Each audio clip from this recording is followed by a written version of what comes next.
पहाड़ों से उतरता हुआ ऐसा जल सैलाब जिसने रास्ते निगल लिए, पुल उखाड़ डाले, घर बहा दिए और चंद मिनटों में पूरे इलाके की पहचान बदल कर रख दी।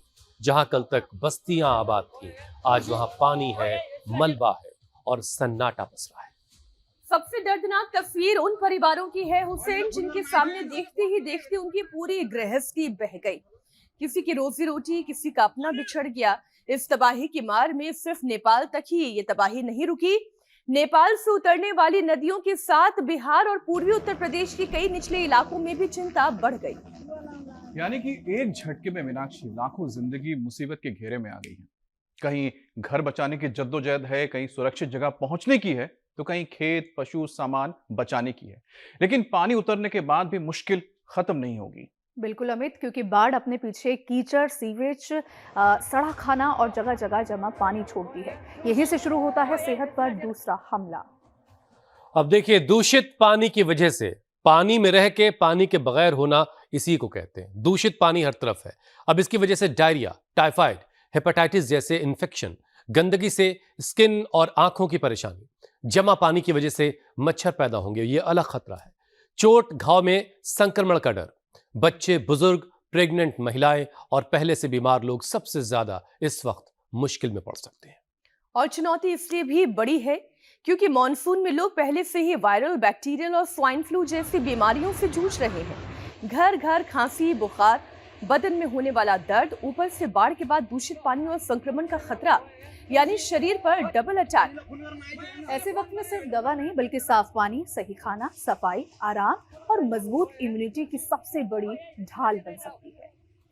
लेकिन तबाही कितनी भी बड़ी हो, जिंदगी को फिर से खड़ा होना ही पड़ता है और उसके लिए शरीर से पहले मन को मजबूत करना जरूरी है। तो इस मुश्किल वक्त में हौसला कैसे संभाले, योग से मनोबल को कैसे मजबूत करें और आयुर्वेदिक घरेलू उपाय से संक्रमित होने से कैसे बचें, ये सब कुछ जानेंगे योग गुरु स्वामी रामदेव जी से। हमारे साथ जुड़ चुके हैं स्वामी जी, बहुत बहुत स्वागत, प्रणाम। प्रणाम स्वामी प्रणाम जी। स्वामी जी। सबको हमारे साथ सुबह सुबह योग शुरू कर देना चाहिए।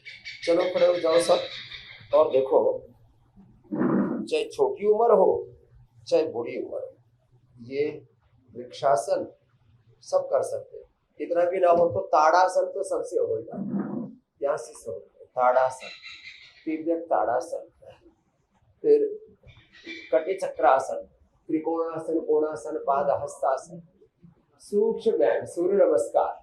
तो इतना तो सबसे हो ही जाता है, तो इतना तो सब करें और सब अपने घरों में एडवांस में ला करके रख ले। दिव्य धारा, पतंजलि बाग, ब्रोरकोम कंठामृत, स्वासारी वटी, स्वासारी गोल्ड, पहले से ही स्वासारी अवलेह, स्वासारी क्वाथ, मुलेठी क्वाथ, अणु तेल, ज्वरनाशक या महासुदर्शन या फीवोग्रिप। फीवोग्रिप गिलोय घरवटी, देखो सामान्य बुखार तो गिलोय घरवटी से या गिलोय के काढ़े से दूर हो जाता है। गिलोय, तुलसी, थोड़ा लौंग, काली मिर्च, इसका काढ़ा बना करके ही सामान्य बुखार दूर हो जाता है। सामान्य कफ, कोल्ड, दिव्य पेय।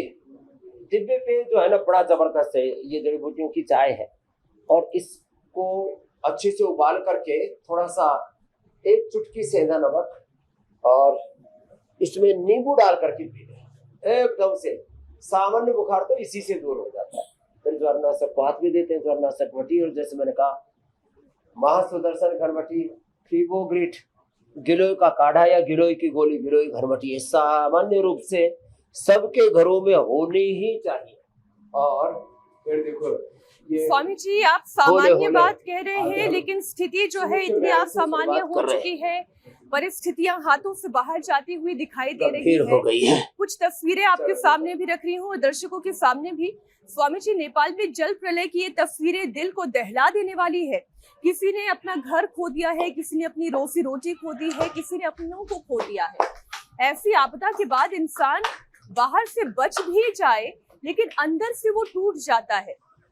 मन को संभालना तन को संभालने से पहले ज्यादा जरूरी हो जाता है। स्वामी जी, ये भीषण तबाही ये भी सामान्य नहीं है। जिस तरीके की ये प्रलय आया है, जिस तरीके का जल प्रपात हुआ है, ये जल प्रलय और इसमें बहुतों की जिंदगियां ही खत्म होगी हमेशा हमेशा के। सैलाब इतना कुछ बहा के लेके चला गया, सैकड़ों लोगों की जानें चली गई इसमें। मुझे कल ही पता लगा, हमारे श्रद्धे जग्गी वासुदेव जी, आपने नाम सुना होगा, ईशा फाउंडेशन वाले, वो भी कैलाश मानसरोवर की यात्रा पर गए थे। और भी बहुत से लोगों के बारे में मैंने तो जैसे ही पता किया तो फिर धड़ाधड़ मैसेज आने शुरू हो गए। उनके साथ एक पूरा का पूरा ग्रुप था, अभी उसका पता ही नहीं लगा। यानी बड़ा समूह था, लगभग कितने 600 लोगों के आसपास का। तो उसमें लगभग शताधिक लोगों का पता ही नहीं कि वो गए कहाँ। तो ये तो बहुत ही खतरनाक जल प्रलय, एक पूरा सैलाब ऐसा आया कि उसमें बहुतों की जीवन हमेशा हमेशा के लिए खत्म हो। तो एक तरफ तो ये मौसम की दुश्वारियां, और ये जो इस तरह की जल प्रलय जैसी स्थितियां बनती है ना, पूरी जिंदगी की मेहनत, आपका आशियाना, आपका घर, आपकी जमीन, आपकी दुकान, आपकी फैक्ट्री, जो भी कुछ आपने 25-50 साल मेहनत करके खड़ा किया था, वो सब तबाह हो गया।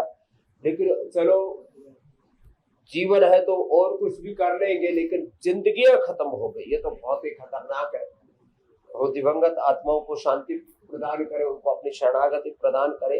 लेकिन सबसे बड़ी बात जो आपने कहा ना, न भूलने वाला दर्द, ऐसी पीड़ा और ऐसा कष्ट दे जाता है ये सब, कि व्यक्ति को अपनों के बिछोड़ने की जो वेदना होती है ना, हर समय फिर उनकी आंखों में, दिल में, दिमाग में वही दर्द इतना बस जाता है कि उससे उभरने में फिर व्यक्ति को वर्षों लग जाते हैं। और कई बार तो जिंदगी भर के लिए व्यक्ति डिप्रेस हो जाता है। लेकिन हारने से बात नहीं बनेगी, हमें हिम्मत रखनी, और वो हौसला हम रोज देते हैं कि भाई जिंदगी में हर कदम पर संकट है, संघर्ष है, चुनौतियां हैं, कुछ भी हो सकता है। भगवान राम जी को राज्याभिषेक होने वाला था, वनवास हो गया। भगवान योगेश्वर श्री कृष्ण, जिनको सारी दुनिया पूजती थी, उनको भी मथुरा वृंदावन छोड़ करके जाना पड़ा, द्वारिका नई नगरी बसानी पड़ी, और फिर भी यदुवंश का विनाश हुआ। क्यों? क्योंकि कई बार जो है ऐसे हालात बन जाते हैं, ये ऐसे जो, और आज भी देश में भी एक तो ये मौसम की दुश्वारियां, और फिर सड़कों से लेकर के संसद तक हंगामा, जाति वर्ग समुदाय और मत पंथों मजहबों के नाम पर एक दूसरे से घृणा, नफरत, पता नहीं क्या एक माहौल ही कुछ स्वामी जी अजीब गरीब सा बन गया। ये सब देख करके भी मतलब बहुत भयावह लगता है सब। स्वामी जी, ये नदियां और इसमें बहने वाला पानी इंसानी समाज के लिए जिंदगी है, ये जिंदगी देता है। लेकिन यही नदियां कई बार मौत बांटने लगती हैं, और वही हमने कल देखा नेपाल में। लेकिन एक परेशानी तो हमने देख ली, लेकिन एक और परेशानी स्वामी जी पानी के उतरने के बाद दिखाई देती है, और उस वक्त होती है हेल्थ इमरजेंसी। सीवेज में मिला हुआ पानी, सड़े गले हुए अवशेष, गंदगी का अंबार, डायरिया, हैजा, टाइफाइड जैसी बीमारियां फैलाती हैं। पेट और आंतों को इन्फेक्शन से बचाने के लिए स्वामी जी, अब ऐसे वक्त में जो लोग पानी के बीच हैं फिर भी प्यासे हैं, वो क्या करें, कैसे सावधानी बरतें, कैसे खुद को इन्फेक्शन से बचाएं? ये एकदम बहुत आपने वाजिब बात कही है। और जिस तरह से इसके बाद हालात बनते हैं ना, मनुष्यों के, जीव जंतुओं के अवशेष, और फिर जो लोग अब अपने घरों में हैं, कहाँ तो लैट्रिन के लिए जाए, कहाँ पेशाब के लिए जाए, कौन क्या पानी पिए और क्या खाएं। ना खाएं तो भूख से मरे, खाएं तो इन्फेक्शन से मरे, और सबसे बड़ी समस्या होती है फिर पीने की। तो ऐसे में 3 चीजें करें: नमक कम खाएं, मीठा कम खाएं, पानी कम पिए। और देखो, खाना भी कम खाएं। ज़्यादा खाना खाएंगे, ज़्यादा पानी पिएंगे, टॉयलेट और यूरिन आदि के लिए जाना पड़ेगा, वो गंदगी आपके आस पड़ोस में पड़ेगी। तो जहाँ पर ऐसा संकट नहीं है, तो लेकिन दो चीजों का ध्यान विशेष रखें, शुद्ध ही पानी पीना है। देखो आदमी थोड़ा संयम कर ले और शीतकारी कर ले तो शरीर में 70% पानी होता है। व्यक्ति कम से कम 3 दिन, और हमारे जैन मुनि तो 15 दिन भी बिना पानी के रह लेते हैं। तो थोड़ा धीरज रखें। और इस तरह की व्यवस्थाएं अब तो बन गई है संसार में कि आपको पानी उपलब्ध हो ही जाता है। तो गंदा पानी कतई ना पिए, और भोजन भी चाहे थोड़ा ही खा ले, चाहे एक मुट्ठी भर खा करके, कुछ भी बहुत थोड़ा सा खा करके बस गुजर बसर कर ले, लेकिन अनहेल्दी फूड कतई नहीं खाना। तो हाइजीन का तो ध्यान रखना ही पड़ेगा। फिर रही बात अपने मन को समझाने की, तो वहां पर बैठे बैठे भस्त्रिका, कपालभाति, अनुलोम विलोम, प्राणायाम जहां पर भी फंसे हुए हैं वही अपने आप को संभालने के लिए वो करना भी जरूरी है। तो खैर, फिर जैसे पेट की आपने बात कही ना, ये तो भुजंगासन, मरकट आसन तो स्ट्रक्चरल बैलेंस के लिए करवा ही देते हैं। एक तो अब ऐसी परिस्थितियों में पेट के लिए लिवोग्रिट, और पेट में जो इन्फेक्शन आदि होकर के डायरिया, दस्त, इन्फेक्शन, इरिटेबल बाउल सिंड्रोम, बहुत तरह की कोलाइटिस, ये हैजा पेचिस, ये जो बीमारियां होती हैं, तो कुटज, घनवटी, कुटजारिष्ट खाने के बाद और कोलोग्रिट खाली पेट। अब कहाँ से इतनी दवाएं लाए, तो उनको दही, अनार, केला, इस तरह की चीजें, दही चावल, दही खिचड़ी, अनार, केला, उबला हुआ सेव, ये उनके लिए परम औषध का काम करता है, जहाँ औषधि ना भी मिल रही हो। एलोपैथी की औषधियां भी कई बार और संकट में डाल देते हैं, तो कोशिश करें नेचर से अपने आप को हील करें। और टाइफाइड के लिए टाइफोग्रिट, फीवर के लिए फीवोग्रिट, और कई बार तो फेफड़ों में इन्फेक्शन बहुत ज्यादा हो जाता है, तो स्वासारी ब्रोनकोम कंठामृत के साथ, स्वासारी प्रवाही के साथ हम स्वर्ण वसंत माल्टी अभ्रक भस्म ये दे करके, जिनको निमोनिया और डबल निमोनिया तक का अटैक हो जाता है, उन तक को बचा लेते हैं। तो अपने आप को तो बचाना ही पड़ेगा ना, और कोई उपाय भी तो नहीं है ना। तो प्राणायाम ये तो परम औषधि का काम करता है साथ में। चलो, एक तो पेट के लिए सबसे अच्छा है ये पवन मुक्तासन।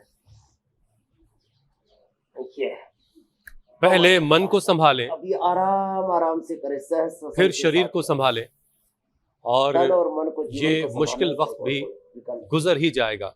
स्वामी जी, अपने करियर में जब कभी मैंने बाढ़ से जुड़ी खबरों को कवर किया, तब ये महसूस किया कि एक दो घूंट पानी की कीमत क्या होती है पानी से घिरे हुए लोगों के लिए। एक माचिस की तीली कितनी इंपॉर्टेंट चीज होती है, और एक रोटी कितनी कीमती चीज है।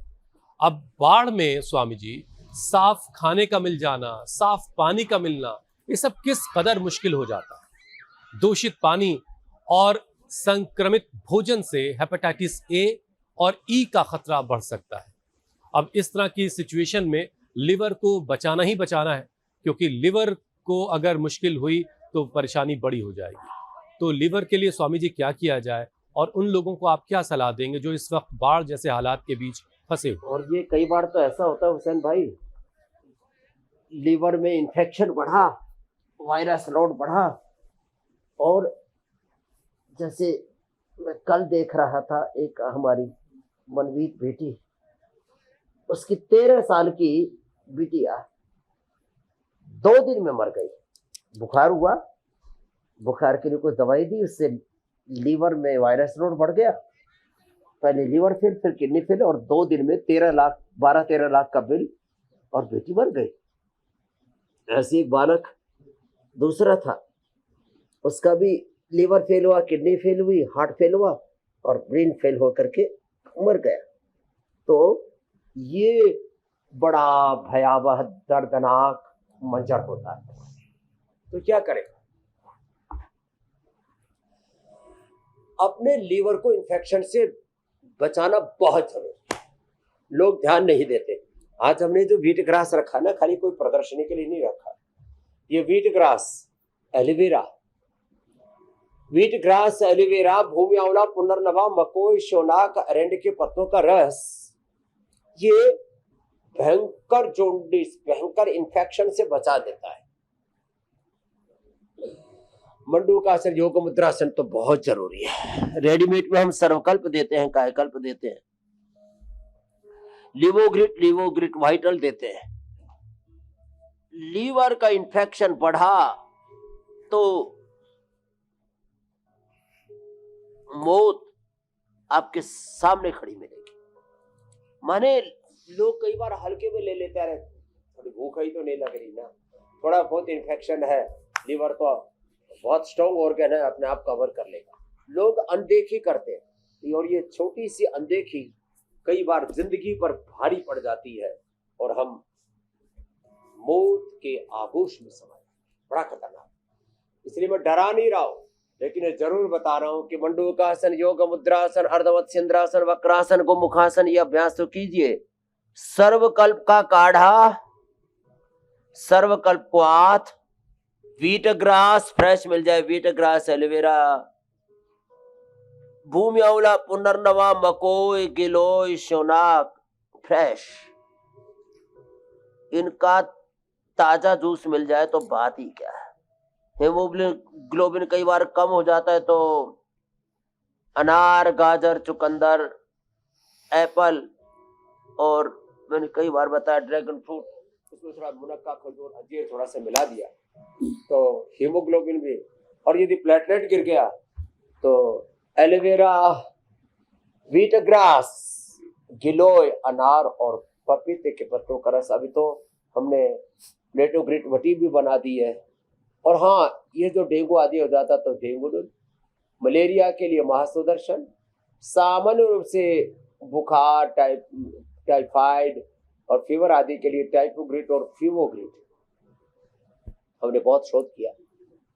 और एलोपैथी के ये जो सिंथेटिक ड्रग है ना, पैरासीटामोल, क्रोसिन, लोग थोक के भाव में खाते रहते हैं, उनसे ज्यादा इफेक्टिव है गिलोय घनवटी, महासुदर्शन घनवटी और फीवोग्रिट, आयुर्वेद की विकल्प। तो ये बाकी भाई हम किसी एक बात स्वामी का जी, कोई बैर विरोध नहीं है, लेकिन आयुर्वेद सर्वश्रेष्ठ है। योग, आयुर्वेद, थोड़ा थोड़ा खान पान। जी मेरी बहन, क्योंकि आयुर्वेद बीमारी को दबाने का काम नहीं करता, उसे खत्म करने का काम करता है, जड़ से मिटाने की कोशिश करता है। लेकिन स्वामी जी, अब ये पेट से जुड़ी हुई और दस्त उल्टी से जुड़ी हुई समस्या मैं आपके सामने रखूं, उससे पहले ये प्रश्न, क्योंकि आज की ये तस्वीरें देखकर, कल से जब से मैं तस्वीरें देख रही हूँ, एक बात बार बार मन में आती है कि क्या जलवायु परिवर्तन आज के समय में सबसे गंभीर विषय होना चाहिए पूरी दुनिया के लिए? ग्लेशियर का यूं इस तरीके से भटके नीचे आना, फिर उस वाटर बॉडी में भी जिस तरीके का मैं सुन रही हूँ कि भूकंप आया था, वो भूकंप भी नेचुरल था या वो चाइना की वजह से था, अभी इस बारे में कोई पुख्ता सबूत नहीं है सामने। लेकिन फिर ये तबाही का मंजर, क्या गलतियां हो रही हैं हमसे? इंसान क्या गलतियां कर रहा है? देखो, ये एकदम आपने ठीक कहा मीनाक्षी जी। आज नेचर एंड एनवायरनमेंट, मैं तो थोड़ा इसको बड़े शब्दों में कह रहा हूँ, प्रकृति, पर्यावरण, संस्कृति, सभ्यता, हमारे संस्कार और पूरे इस अस्तित्व के साथ जो हमारे सरोकार है, मनुष्य इस ब्रह्मांड में अकेला नहीं है, उसका अस्तित्व पूरे ब्रह्मांड के अस्तित्व पर टिका है। प्रकृति, पर्यावरण को हमने सबसे लास्ट प्रायोरिटी की ओर धकेल दिया है। अमेरिका सहित पूरी दुनिया के जो विकसित देश जिनको बोला जाता है, वो कहते हैं हम अपनी ऊर्जा की आवश्यकताओं की कटौती नहीं कर सकते, हम चाहे ग्रीन हाउस गैसेज, कितना पोल्यूशन, कुछ भी अर्थ का चाहिए अनर्थ हो जाए, माने पृथ्वी से लेकर के प्रकृति, पर्यावरण चाहे पूरी कितनी खराब हो जाए, हम अपनी सुख सुविधाओं से, अपनी विलासिता के सामानों से हम समझौता नहीं कर सकते, अर्थात वो तो हमें करना ही है। तो विकसित देशों की अलग समस्या है, जो विकासशील देश हैं उनकी वो अलग जद्दोजहद से गुजर रहे हैं, तो सबके लिए ये होना चाहिए। और भारत में तो कई बार ऐसा लगता है पेड़ कट गए तो क्या, जंगल कट गए तो क्या, सड़क बननी चाहिए, एयरपोर्ट बनना चाहिए, फैक्ट्रियां लगनी चाहिए, रोजगार मिलना चाहिए। आज देखो, माना कि बेरोजगारी भी बहुत बड़ी समस्या है, भारत की भी लगभग आधी आबादी और विकसित देशों की भी करीब 20 से 25% आबादी आंशिक रूप से या पूर्ण रूप से बेरोजगार है। लेकिन भैया बेरोजगारी, गरीबी और तमाम तरह की जो दूसरी समस्याएं हैं वो तो अपनी जगह है। जितने भी समृद्ध देश है उनकी भी यही हालत है, और भारत में भी जो middle class, upper middle class और बहुत जो शक्तिशाली लोग हैं वो भी जहरीली हवाओं में सांस लेने के लिए बेबस है। शुद्ध हवा, शुद्ध पानी, शुद्ध खाना, ये हमारा संवैधानिक, लोकतांत्रिक और मानवीय अधिकार है हमारा। ये सबसे बड़ा ह्यूमन राइट है, डेमोक्रेटिक कॉन्स्टिट्यूशनल राइट है। लेकिन इसकी बात ही नहीं हो रही। चारों तरफ फालतू की बातों की तरफ जो है लोग उद्वेलित नजर आते हैं। तो ये सबसे बड़ी बात होनी चाहिए कि हमें शुद्ध हवा मिले, शुद्ध पानी मिले, शुद्ध खाना मिले। खाने के नाम पर जो हम खाना खा रहे हैं उसमें जहर है, जिस हवा में हम सांस ले रहे हैं उसमें जहर है, और भी यहाँ तक कि फिर जो दवा खा रहे हैं उनमें एक अलग प्रकार की चैलेंज है, उनमें भी सिंथेटिक चीजें इतनी खतरनाक, फिर एडल्टेशन, पॉल्यूशन, रेडिएशन, चारों तरफ जिंदगी संकटों से घिरी है। इसलिए तो हम कहते हैं भाई, स्वामी जी अभी आप कह रहे थे संघर्ष, चुनौतियां हैं चारों तरफ, शत्रु घात लगाए बैठे हैं। योग से बचेंगे, आयुर्वेद से बचेंगे, प्राकृतिक चिकित्सा से बचेंगे। कुछ बीमारियों को लेकर के आप लोगों को आगाह करते हुए भी आपने कहा कि आप डरा नहीं रहे, लेकिन मुझे लगता है कि आप जैसे लोगों को अब कई बार लोगों को डराना भी पड़ेगा, क्योंकि लाइन तो तय करनी पड़ेगी। बीमारियों से को नजरअंदाज कब तक करना है, प्रकृति के साथ जो छेड़छाड़ और लापरवाही बरती जा रही है उसकी भी एक लाइन ड्रॉ करनी पड़ेगी, वरना प्रकृति जब हिसाब किताब बराबर करती है तो इस तरह की तस्वीरें हमें देखने को मिलती हैं। और बीमारियों के साथ भी लापरवाही अगर आप करेंगे तो फिर उसका जो खामियाजा है वो आपको भुगतना पड़ेगा। इसीलिए एक लाइन ड्रॉ जरूर करनी पड़ेगी। स्वामी जी देखिए, लगातार दस्त, उल्टी, ये सारी चीजें शरीर से पानी और जरूरी इलेक्ट्रोलाइट्स को तेजी से शरीर से बाहर निकाल देती हैं, और जब मामला गंभीर हो जाता है तो किडनी तक असर पहुंचने लगता है। पेशाब का कम हो जाना, बहुत ज्यादा कमजोरी या चक्कर जैसे संकेत दिखाई दें, तो कब ये माना जाए कि ये खतरे की घंटी है, सिचुएशन अलार्मिंग हो चुकी है, और किडनी को ठीक रखने के लिए स्वामी जी योग के साथ साथ पानी और ORS का सही तरीका क्या है? पेशाब कम आता है, पीला आता है, रुक रुक करके आता है, फिर देखो लगभग शुद्धता तो जरूरी है। जैसे आपने कहा, बाढ़ और जैसी परिस्थितियां जब कई बार बन जाती है तो एक एक बूंद पानी के लिए, एक एक ग्रास के लिए, रोटी के एक एक टुकड़े के लिए आदमी तरसता रहता है। छोटी सी एक जो है किरण के लिए, एक आपने कहा कि एक तिल्ली के लिए भी तरसता रहता है। तो ये सब होता है, एकदम ठीक कहा आपने। हाँ, तो अब क्या करना है आपको? अपने अब पानी की तो शुद्धता से कोई कॉम्प्रोमाइज नहीं करना। मैंने कहा ना, आप प्यासे रहेंगे तो मरेंगे नहीं। गंदा पानी पी लिया तो इन्फेक्शन होकर के मौत हो सकती है। और मैंने कहा 3 दिन से लेकर के 15 दिन तक बिना पानी के रहा जा सकता है। अब अचानक तो नहीं रहा जाएगा, लेकिन हाँ इतनी बात जरूर है कि अब तो 24 घंटे में कोई ना कोई साधन करके हेलीकॉप्टर से ही चाहे ड्रॉप करना पड़े, पानी और कुछ थोड़ा बहुत खाने की सामग्री लोगों को मिल ही जाती है। तो गंदा पानी तो पीना ही नहीं। फिर जब बहुत पानी कम मिले तो एक एक घूंट करके पिए। कि मानो कि आपको लग रहा है कि दिन भर में हमको तो आधा 1 लीटर पानी पर ही गुजारा करना है, तो आधा आधा घूंट करके थोड़ा थोड़ा चिल्लू भर पानी, मामूली मामूली, एक बार में 10-20 ml पानी लिया, उसी को मुंह में थोड़ा घुमा लिया और उसी को पी लिया। ऐसे गुजर बसर करना पड़ता है। एक्टिविटी कम करें। फिर जो स्वस्थ लोग हैं उनको लगभग 2-2.5 से लेकर के 3 लीटर तक, और जिनको किडनी की प्रॉब्लम है उनको लगभग 1 लीटर पर, कई बार तो आधा लीटर पर ही हम गुजर बसर करने के लिए बोलते हैं। और कहते हैं कि भाई अब बहुत ज्यादा हार्ड वर्क मत करो, इंटेंस वर्कआउट मत करो। फिर जौ का आटे की रोटी और जौ का दलिया, गोखरू का प्रयोग, ट्राइघन, कोरिघन, गोखरू और गोखरू धनिया, जो कुलथ और पत्थर चटा, ऐसी कुछ चीजें, इनका काढ़ा उबाल करके हम देते हैं।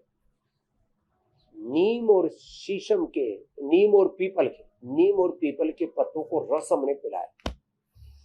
क्या इसके गजब लाभ है। इधर बहन बैठी, बोला आपने बताया था गुरुजी मेरे को तो वर्टिगो हो गया, आपने बोला था एलोवेरा ही थोड़ा गर्म करके डालो, 1 बूंद डाली, उसके बाद में वर्टिगो भी गायब और सर्वाइकल भी गायब। छोटे छोटे उपाय है, बड़े गजब होते हैं। ये पॉइंट कब है, ये किडनी के लिए। फिर अभी तो हमने पहले तो चंद्रप्रभा गोक्षरादि खाने के बाद देते थे, अब तो हम कहते हैं 2-2 गोली सुबह शाम रिनोग्रिड खा लो। कितना भयंकर किडनी में इंफेक्शन हो, किडनी में सूजन आ गई हो, किडनी के अंदर क्रिएटिनिन बढ़ गया हो, प्रोटीन लीकेज हो, इन्फ्लेमेशन हो किसी भी तरह का, तो बाकी तो इन्फ्लेमेशन के लिए पुनर्नवा अच्छा काम करता है, चाहे लीवर में चाहे किडनी में, कहीं पर भी पूरे शरीर में इन्फ्लेमेशन सूजन हो, पुनर्नवा बेस्ट है। इसलिए नाम ही पुनर्नवा कर नया कर देने वाला, जीवन देने वाला है। तो किडनी के लिए ये उपाय करेंगे जी, हाथों में पैरों में, तो पूरी किडनी ठीक रहेगी। जी मेरी बहन, एक परेशानी स्वामी जी जो बहुत तेजी से मौसम की वजह से हो रही है, वो है H1N1 की परेशानी, स्वाइन फ्लू के बढ़ते हुए केसेस। एक तरफ इसका खतरा बढ़ता चला जा रहा है और ये मामला इसलिए गंभीर हो रहा है क्योंकि राहत शिविर हो, अस्पताल हो, भीड़ वाली जगह हो, वहां पर संक्रमण बहुत तेजी से फैल सकता है। H1N1 में तेज बुखार आना, खांसी होना और फिर पूरे शरीर में दर्द होना और खास तौर पर जोड़ों में दर्द होना, स्वामी जी कमजोरी से ही इसकी शुरुआत होती है। तो शरीर के ऐसे कौन कौन से संकेत हैं, ये बताते हैं कि वायरस अब फेफड़ों पर असर डाल रहा है और मरीज को तुरंत अस्पताल या आइसोलेशन में जाने की जरूरत है। एक छोटी सी बात स्वामी जी मैं इसमें और ऐड कर देती हूँ, निमोनिया के भी केसेस बढ़ रहे हैं, तो इस पर भी हम बात करें जी। हाँ तो देखो, तुम कह रहे थे बहुत वहाँ के ठाड़े तगड़े मंत्री हैं, बड़े सक्रिय रहते हैं किरोड़ी लाल जी, उन्हीं को हो गया, क्योंकि बहुत लोगों से मिलते हैं तो लोगों के मिलने जुलने से को भी संक्रमण लग गया, ये इन्फेक्शन है। तो अब स्वाइन फ्लू हो, मैं तो कहता हूँ किसी भी प्रकार का बैक्टीरिया, वायरल, फंगल इन्फेक्शन सबके लिए गिलोय तुलसी तो अप्रतिम है। गिलोय तुलसी, थोड़ा उसमें 1 काली मिर्च, 1-2 लौंग और थोड़ा सा दालचीनी, ये थोड़ा सा डाल करके उबाल करके काढ़ा पी लो। सबके लिए बता रहा हूँ, किसी भी कारण से, चाहे स्वाइन फ्लू है, पहले डेंगू के समय में हमने बहुत बताया, स्वाइन फ्लू है, डेंगू है, फिर चिकनगुनिया में और फिर मलेरिया में, कोई भी बुखार में शरीर तो टूटता ही है। तो ये शरीर ना टूटे और बुखार भी उतर जाए, तो गिलोय अत्यंत वातनाशक है, अत्यंत कफनाशक है और किसी भी प्रकार के संक्रमण से, बैक्टीरिया, वायरल, फंगल इन्फेक्शन तक से बचा ले। तो गिलोय का सेवन अप्रतिम है, तो सब गिलोय पिए। और रही बात फिर सर्दी जुकाम बुखार के साथ साथ आपने कहा कि निमोनिया आदि का खतरा रहता है, तो ये कंठामृत और ब्रोंको, ये तो सबके घरों में ऐसी होनी चाहिए। एक जनरल रूटीन में भी ये कंठामृत और ये ब्रोंको, ये एक मुंह में ऐसे डाल ले, ये बड़ी अच्छी है। एक ये ब्रोंको और एक कंठामृत, ये मुंह में डाल लिया और उससे पूरा इन्फेक्शन आदि दूर हो जाता है। जब ये, अब देखो भस्त्रिका, कपालभाति, लंबा सांस लेना, कपालभाति, अनुलोम विलोम करना, फिर स्वर्ण वसंत मालती, अभ्रक भस्म, त्रिकुटा, शीतोपलादि, इनका ना 1 महीने में 3 से 5 ग्राम स्वर्ण वसंत मालती और 5 से 10 ग्राम अभ्रक भस्म ली जा सकती है। और एक दिन में 1-1 ग्राम सुबह दोपहर शाम, एक डोज में 1 ग्राम तक त्रिकुटा या शीतोपलादि या सहसारी पाउडर लिया जा सकता है। उसको ले लिया, साथ में स्वर्ण संत मालती, अभ्रक भस्म, मोती पिष्ट आदि मिला दिया ना, तो उससे ये निमोनिया का खतरा पूरा टल जाता है। नहीं तो निमोनिया, डबल निमोनिया होकर के, इन्फेक्शन होकर के आदमी की मौत तक हो जाती है। तो हम साधारण कफ, कोल्ड, सर्दी जुकाम, बुखार, इन्फेक्शन आदि से बचाने से लेकर के लोगों को मौत से बचाते हैं। कितने लोगों को हमने रेस्पिरेटरी ट्रैक से होने वाली मौतों से, दम घुटा, श्वास घुटा, इन्फेक्शन हुआ फेफड़ों में इतने ज्यादा कि पूरे फेफड़े ही, पूरा रेस्पिरेटरी ट्रैक ही जाम हो गया, 2400 किलोमीटर लंबा मर गया। कितने लोगों को हमने रेस्पिरेटरी ट्रैक के माने ब्रोंकल प्रॉब्लम से, श्वास दमा की बीमारियों से, दम घुटने से जो मरने से बचाया, कितने लोगों को लिवर किडनी फेलियर होने से जो मौतें होती हैं उनसे बचाया, कितने लोगों को हार्ट अटैक, ब्रेन स्ट्रोक आदि से, कैंसर जैसे रोगों से बचाया। कैंसर में भी बस व्हीट ग्रास, तुलसी, एलोवेरा, गिलोय, और फिर जहाँ का कैंसर है, लिवर का कैंसर है, पाचन का कैंसर है तो भूमि पुनर्नवा, मुकोय आदि, माता बहनों का यूट्रियन कैंसर आदि है तो दशमूल आदि, मस्तिष्क का कैंसर है तो मेधा क्वाथ आदि, ये फेफड़ों का कैंसर तो श्वास आदि। तो ये गोधन, अर्क, गिलोय, तुलसी, नीम, हल्दी आदि का जो जूस है ना, अप्रतिम चीजें, पंचामृत, ये तो अद्भुत है जो हम बहुत बार, सैकड़ों बार बता चुके हैं। स्वामी जी, आपके बताए हुए उपायों से लोग स्वाइन फ्लू को तो मात दे दे रहे हैं, लेकिन स्वाइन फ्लू ठीक हो जाने के बावजूद बहुत सारे लोगों में सांस फूलने की शिकायत रह रही है। बहुत सारे लोग लंबे वक्त तक कमजोरी की शिकायत कर रहे हैं, खांसी, कम स्टैमिना बता रहे हैं। अब ऐसे मरीज कब तक ठीक होंगे, कितने दिनों में ठीक होंगे, और क्या जब तक पूरी स्टैमिना, ताकत ना आ जाए तब तक क्या योगाभ्यास करना है, नहीं करना है? योगाभ्यास होले होले करना है, योगाभ्यास होले होले करेंगे, और योग से ही बल बढ़ता है। जैसे धन से धन, ज्ञान से ज्ञान बढ़ता है, प्रेम से प्रेम बढ़ता है, वैर से वैर बढ़ता है, ऐसे ही योग बल से शरीर बल, इंद्रिय बल, मनोबल, आत्म बल बढ़ेगा। तो योग ना छोड़े। न योगात परम बलम, न योगात परम सुखम, न योगात परम धनम। तो योग करना ना छोड़े। कमजोरी के लिए इम्यूनोग्रिट भटी, इम्यूनोग्रिट गोल्ड, और हम तो आधा से 1 ग्राम स्वर्ण भस्म और 7 से मतलब 14 ग्राम एक महीने में, माने आधा से 1 ग्राम मोती पिष्टी, और 1 महीने में 1 ग्राम तक स्वर्ण भस्म दे देते हैं।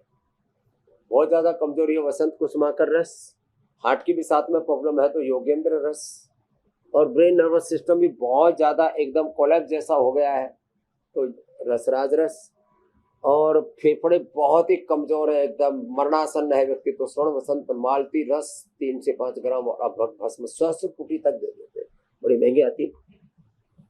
तो कम, इससे पूरी अंदर की कमजोरी रिकवर हो जाएगी, और सांस आदि फूलने की बीमारी वो तो रहेगी नहीं। प्राणायाम आदि होले होले करते रहे, और थोड़ा उष्ट्रासन आदि कर ले, जैसे ये है, अब ये उष्ट्रासन ऐसे, ये ऐसे, और ठहरे इस स्थिति में थोड़ा, तो ये फिर ये जो अभ्यास है, हाथों को ऐसे ऐसे घुमाना, लंबे लंबे श्वास लेना, इससे अपने आप फेफड़े अच्छे हो जाएंगे। कमजोरी के लिए, बुखार के बाद कमजोरी आती है, उसके लिए द्राक्षासों, मुनक्का, अंजीर, खजूर भिगो करके थोड़ी जितना हजम हो जाए उतना ले ले, थोड़ा अनार आदि का सेवन कर ले, एकदम कमजोरी दूर हो जाती है अनार से। स्वामी जी, रिकवरी के लिए अभ्यास तो आपके साथ कर रहे हैं, थोड़े धीरे धीरे करने हैं, ये आपने बताया। एक चीज स्वामी जी लोगों के मन में रहता है, जब बुखार चढ़ा हुआ हो और जब जिस वक्त इन्फेक्शन हो उस वक्त तो आराम करना है ना, क्या उस वक्त भी आपके साथ थोड़ा बहुत अभ्यास करने की जरूरत है? अरे प्राणायाम करना है आपको। यदि माने कोई सर्दी जुकाम कफ कोल्ड नहीं है, खाली बुखार है, तो शीतली करो। ये जो आप क्रोसिन पैरासीटामोल लेते हैं, बॉडी का टेम्परेचर ही तो कम करते हैं, वो टेम्परेचर तो आपका लो इसी से कम हो जाएगा। और आपको बहुत ठंड दे करके बुखार नहीं आ रहा है और बहुत ज्यादा सर्दी जुकाम कफ कोल्ड नहीं है, तो एकदम ठंडी चादर में लपेट देते हम, तो एकदम से बुखार कम कर देते। तो शीतली शीतकारी, जब पित्त से बुखार आ रहा है और कफ कोल्ड के कारण से बुखार आ रहा है, तो आप सूर्य भीति करें। दाएं से श्वास लिया, बाएं से छोड़ा, दाएं से लिया, बाएं से छोड़ा, सिर्फ थोड़ा थोड़ा अनुलोम विलोम, ये जोर से नहीं करना, से ऐसे अपनी अपनी क्षमता के हिसाब से और करना, सामर्थ्य के अनुसार यथाशक्ति। और गिलोय घनवटी, फिवोग्री, महासुदर्शन घनवटी, मैंने कहा सब घरों में रखो। गिलोय तो हर घर में लगा ही लो। ये तो अब लोगों ने अपने बालकोनी में, कॉलोनी में चारों तरफ गांव शहर सब तरफ गिलोय लगा रखे लोगों ने, इसका जरूर प्रयोग करें। ये बात ठीक है स्वामी जी, लोग शो के लिए मनी प्लांट लगाते हैं, उन्हें शो के साथ साथ औषधीय गुण वाला गिलोय भी मिल जाएगा। पत्ते का डिजाइन तो कमोबेश एक ही जैसा होता है, शो के साथ स्वास्थ्य मिलेगा। लेकिन उसमें नोट निकलते हैं मनी प्लांट पे। मैं भी सोच रही हूँ कब निकलेंगे। नोट नहीं निकलते, मैंने देखा जिन लोग, मेरे को तो याद है मनी प्लांट लगाए उनके घर में दरिद्रता जरूर आ गई। जिन्होंने बांस अपने घरों में रखे चाइना से ला करके, उनके घरों में अकाल मृत्यु जरूर हो गई। नोट आता नहीं, नोट जाता है। ये बांस वाली हरियाली, ये मनी प्लांट वाली हरियाली, और कुछ पौधों में तो नेगेटिव एनर्जी होती है। कई ऐसे ऑर्नामेंटल लगा लेते हैं मेंटल लोग, मेंटल बोलते हैं ऐसे पागल आदमी। तो ये ऑर्नामेंटल सच में हमारे घर की पूरी ऊर्जा को नकारात्मक बना देते हैं। इसलिए औषधीय पौधे ही, तुलसी है, एलोवेरा है, गिलोय है, पारिजात है, निर्गुंडी है, इनको घरों में लगाना चाहिए। उससे घर का इन्वायरमेंट में बहुत पॉजिटिव एनर्जी रहती है, तो वास्तु ठीक रहता है उससे घर का। स्वामी जी, एक विषय और, तेज बुखार आ जाए और शरीर में फिर पानी की कमी होने लगे, ऑक्सीजन ड्रॉप होने लगे और गंभीर इन्फेक्शन। वैसे ये जितनी परेशानियां मैंने बताई, ये गंभीर इन्फेक्शन के ही सारे रिपरकशन है। ये सब दिल पर एक्स्ट्रा प्रेशर डालते हैं, और खास तौर पर बुजुर्ग और पहले से हार्ट पेशेंट जो ज्यादा संवेदनशील होते हैं, ऐसे मौसम में ज्यादा परेशान होते हैं।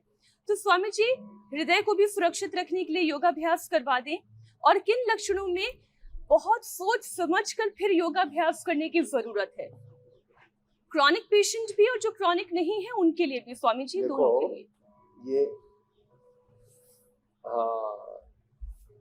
एक तो गोमुखासन दोनों तरफ से, फिर देखिए बिल्कुल जैसे मैंने बताया था ना आज प्रारंभ में, खड़े होकर के ताड़ासन, ऐसे एक, फिर ये ताड़ासन, तो ये कटी चक्रासन, फिर ये स्कंध संचालन, ये 4, फिर हस्त संचालन, ये 5, ऐसे, फिर ये हस्तासन, ये ऐसे, ये, और लंबे लंबे श्वास। इतने अभ्यास तो हार्ट के लिए जरूरी है। और फिर जिनसे बन पाए उनसे तो उष्ट्रासन, और फिर एक और अभ्यास हम बताते हैं मकरासन, ये बड़ा अच्छा है। मकरासन का, मकरासन और भुजंगासन हार्ट के लिए बड़ा जबरदस्त है। तो फिर सामान्य रूप से औषधीय पानी पीना चाहिए जब बीमार हो जाते हैं ना। तो हार्ट वालों को अर्जुन की छाल, दालचीनी, थोड़ा तुलसी, और फिर उसमें मीठा नहीं डाले, दूध ना डाले, नींबू डाल करके पीते हैं। तो नींबू जो है विटामिन सी, ये कफ, कोल्ड, इन्फेक्शन और सब चीज़ों को भी अच्छा कर देता है। तो ये सब चीज़ें, और जिनको लीवर गड़बड़ है उनको सर्वकल्प का, जिनके फेफड़े में इन्फेक्शन बहुत बड़ा हुआ उनको फिर स्वासारी का, जिनके स्ट्रेस बहुत है उनको मेधापात का। ये जो औषधीय जल है, मेडिकेटेड वाटर है ना, ये इसमें अप्रतिम काम करता है। तो ये छोटी छोटी बातों का ध्यान रखेंगे तो 100 साल तक आपके हार्ट को कोई दिक्कत नहीं होगी। कुछ लोग जो सोचते हैं मेरे को तो हार्ट की प्रॉब्लम है, मेरे को तो योगाभ्यास ही नहीं करता,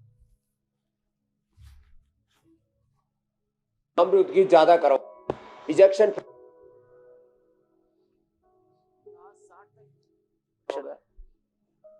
पेसमेकर से बच गए। जिनको बाईपास एंजियोप्लास्टी के लिए बोला था उनको हमने बाईपास एंजियोप्लास्टी से बचा लिया। ये महिमा है।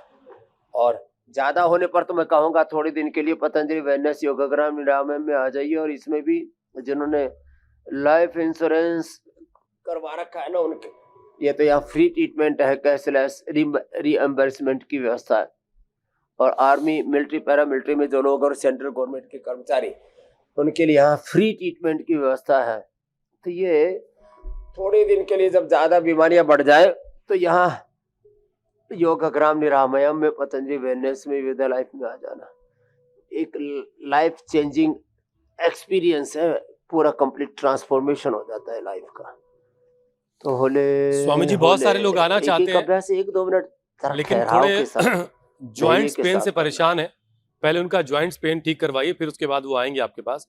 आ, हाँ, थोड़ी सी जॉइंट्स पेन की बात कर लेते हैं स्वामी जी। अब चूंकि डेंगू मलेरिया के साथ साथ चिकनगुनिया भी एक बड़ी परेशानी है हाँ, और बुखार लोगों का उतर भी जाता है, लेकिन उसके फिर बाद लड़खड़ाते नहीं आना सारे पड़ेगा जोड़ों दौड़ में के दर्द आगे। होता रहता है। घुटने, टखने, कलाई, उंगलियों के जो जोड़ हैं छोटे छोटे, हफ्तों लोग दर्द से परेशान रहते हैं। तो स्वामी जी ऐसे कौन कौन से अभ्यास हैं ये जो जोड़ों में जो जकड़न हो गई ये खत्म होगी ये उससे? जो जोड़ों में दर्द है ना, व्यक्ति हम्म। कहीं पर भी लड़खड़ा करके चले, ये बड़ा उसके लिए दर्दनाक और बड़ा कई बार तो उसको बड़ा शर्मनाक लगता है कि सब ठीक ठाक चल रहा है और उसके भीतर एक कुंठा सी आ जाती है कि मैं टेढ़ा मेढ़ा क्यों चल रहा हूँ, एक एक कदम ऐसे मुझे लड़खड़ाते हुए पेनफुल उस कंडीशन में रखना पड़ रहा है। तो हल्दी मेथी सोंठ सामान्य रूप से घरेलू उपचार है। हल्दी मेथी सोंठ, उसमें कोई अश्वगंधा शतावरी मिला के और ले ले तो जल्दी अच्छा हो जाएगा। ये तो पंचामृत हो गया पाउडर के रूप में। अरे साहब, एलोवेरा, गिलोय, पारिजात, निर्गुंडी, सहजनई, 5 चीजों का रस। एलोवेरा, गिलोय, पारिजात, निर्गुंडी, सहजने का रस दे दे। एक बहुत अच्छा होता है मेथी का पानी, अंकुरित मेथी और लहसुन को खाली पेट ले लेता है। बाकी तो खाली पेट रेडीमेड में पिडानिल गोल्ड खाने के बाद तो ऑर्थोग्रिट ये तो सब देते ही देते हैं हम। और एक बात और बताता हूँ, जिनको भी जोड़ों में दर्द है और वैसे भी बरसात की ऋतु में हम दही छाछ बंद करा देते हैं। जो बरसात की ऋतु में दही छाछ ज्यादा लेते हैं ना, फिर उनको कफ, कोल्ड, इन्फेक्शन और इन्फ्लेमेशन बहुत तरह के हो जाते हैं। एक तो रात को दही ले लेना, और बरसात की ऋतु जब ज्यादा हो तो दही छाछ का प्रयोग नहीं करना। कढ़ी खा सकते हैं, कढ़ी। इसलिए जिनके घरों में छाछ होती है, मक्खन आदि निकाल लेते हैं, तो कढ़ी लिया करें। तो छाछ को पका देते हैं तो कढ़ी बना दी, तो कढ़ी रोज खाओ ना, कोई दिक्कत नहीं। कड़ी तो- बना के आई हूँ स्वामी जी और आज उसमें सुबह। बेसन भी पड़ जाता, प्रोटीन भी पूरा मिल जाता, विटामिन मिनरल्स। चांस की बात है। पकौड़े डालिए, हाँ जी बिल्कुल। हाँ, स्वाद आ गया। तो ये अच्छा बताया आपने। तो ये इनसे बचे। और भी बाकी जितनी भी खट्टी चीजें हैं, सब वायु को बढ़ाती है। खट्टी और बहुत ज्यादा ठंडी चीजों को और बहुत ज्यादा भारी चीजों को ना खाएं। तो पवन मुक्तासन, ये स्वामी जी ये बात आपने एक तो ये बड़ी दिलाता है, पते और की ये बताई मंदोक आसन। कि जो लोग भी लड़खड़ा के चलने लगते हैं, तकलीफ में होते हैं, वो बड़े कुंठा के शिकार होने लगते हैं। एक बात स्वामी जी, अभी एक बड़ा अजीब सा केस मैंने देखा। हमारे एक मित्र ने बताया कि उनकी पत्नी की गर्दन जो है वो एक तरफ टिल्ट हो रही, झुक रही है, दाहिनी तरफ झुक रही है, और 2-3 महीने से इलाज वो करवा रहे हैं, लेकिन अब तक कुछ फायदा जरा सा भी नहीं मिला। और डॉक्टर इसको कुछ डिस्टोनिया जैसी कोई चीज बता रहे हैं। अब वो बड़ा परेशान है। मैं भी बड़ा देख के हैरत में हुआ कि ये क्या चीज है भाई। ये सर्वाइकल डिस्टोनिया कहते हैं इसको। उनको आप जो आपके मित्र हैं उनको जरूर बताना, पिडानिल गोल्ड ऑर्थोग्रिट ले लेंगे। और ये सर्वाइकल डिस्टोनिया इसको कहते हैं। और उसके बाद ये गर्दन ऐसे तो झुकी रहती है और कई बार फिर इसमें जोर का झटका भी लगता है ऐसे। मेरे पास सबसे पहले मैंने एक दीपक भाई आता था, मैंने उसको ठीक किया। फिर एक कोई श्रीवास्तव था। मैंने सर्वाइकल डिस्टोनिया के सामान्य माने प्रारंभिक अवस्था से लेकर के एडवांस स्टेज के रोगी अच्छे किए। दही छाछ, नींबू चाट, टमाटर, खटाई, वैद्य की चीजें बंद करवा देते हैं। पिडानिल गोल्ड ऑर्थोग्रिट देते हैं। इसमें मकरासन, भुजंगासन, सर्वासन, मरकटासन, योगाभ्यास कराते हैं, बस्ती भी कराते हैं। और इसमें पंचकर्मा करवा करके तो बहुत जल्दी ठीक कर देते हैं। घर पर रह करके भी पिडानिल गोल्ड ऑर्थोग्रिट, खाली पेट पिडानिल गोल्ड 1-1 या 2-2 गोली खाने के बाद ऑर्थोग्रिट लेते रहे, परहेज करते रहे, तो इस सर्वाइकल डिस्टोनिया बोल देना अपने मित्र से, अच्छा हो जाएगा। एक बार वो पूरी कमर अकड़ जाती है, उसको कहते हैं एंक्लोजिंग वाला। एंक्लोजिंग स्प्लाइटिस भी अच्छा हो जाता है। उसके लिए स्पाइन के अभ्यासों के साथ साथ यही पिडानिल गोल्ड ऑर्थोग्रिट, अश्वशिलात, रविदशांग, गुग्गुल आदि साथ में दे देते हैं। और खाली पेट लहसुन का भी प्रयोग करवा देते हैं। एलोवेरा, गिलोय, पारिजात, निगुंडी, सहजने का रस, एटीएम की सब्जी, मेथी का पानी, अंकुरित मेथी, ये प्रयोग इसके लिए अप्रतिम है मेरे भाई। और जो दर्द और स्टिफनेस रहती है उसके लिए पिडानिल तेल, आहा। और पिडानिल क्वाथ से उनको स्नान करा देते हैं। जैसे चर्म रोग आदि होने पर माता और आदि निकल जाते हैं ना, चिकन पॉक्स आदि, तो नीम के पानी से नहलाते हैं। ऐसे दर्दों में पिडानिल क्वाथ, पिडांतक क्वाथ से उसको नहा देते हैं। ये घर में भी कर सकते हैं इतनी चीजें। स्वामी जी, अब आपसे इजाजत लेने का वक्त हो गया है। बहुत बहुत शुक्रिया स्वामी जी। प्रणाम स्वामी जी। बहुत बहुत धन्यवाद। कल फिर मिलेंगे 7 बज करके 56 मिनट।